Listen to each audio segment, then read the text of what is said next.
أعوذ بالله من الشيطان الرجيم. بسم الله الرحمن الرحيم.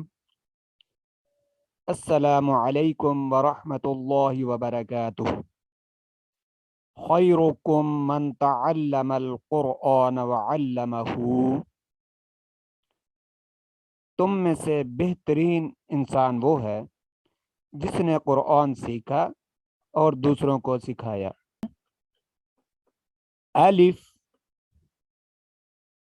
الف با کے نیچے ایک نقطہ، با کے نیچے ایک نقطہ،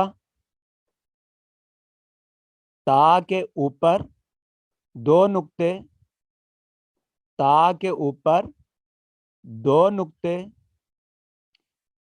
سا کے اوپر تین نقطے، سا کے اوپر تین نقطے، جیم کے نیچے ایک نقطہ، جیم کے نیچے ایک نقطہ، ہا خالی، ہا خالی،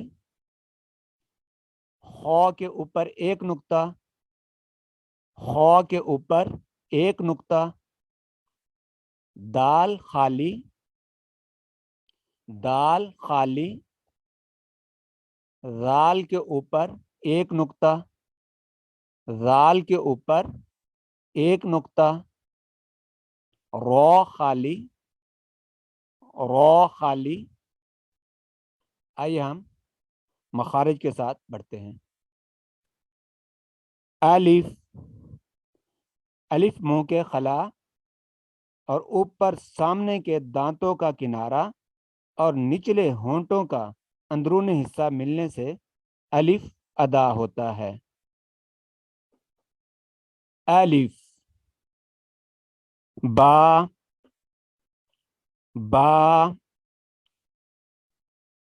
دونوں ہونٹوں کے اندرونی تری والے حصے کو ملانے سے با ادا ہوتا ہے. تا، زبان کی نوک جب ثنایا علیہ کی جڑ سے لگے تو تا ادا ہوتا ہے. نوٹ کر لیں، ثنایا علیہ اوپر کے سامنے کے دو دانتوں کو کہتے ہیں. آگے سا، اس کو نرمی کے ساتھ پڑھا جاتا ہے. سا، یہ زبان کا سرا جب ثنایا علیہ کے کنارے سے لگے تو سا ادا ہوتا ہے.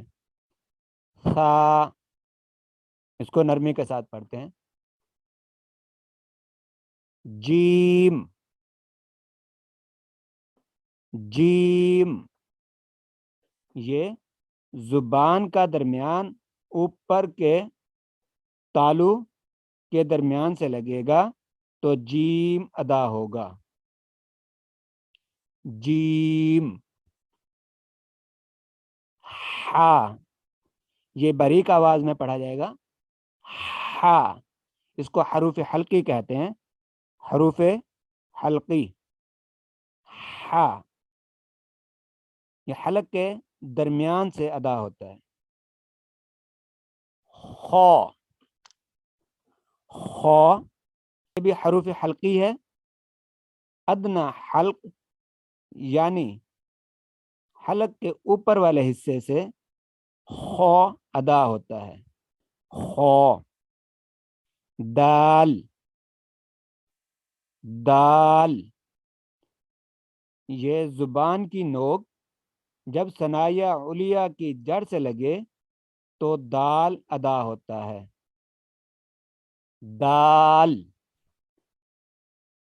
رال، اس کو بھی نرمی کے ساتھ پڑھتے ہیں.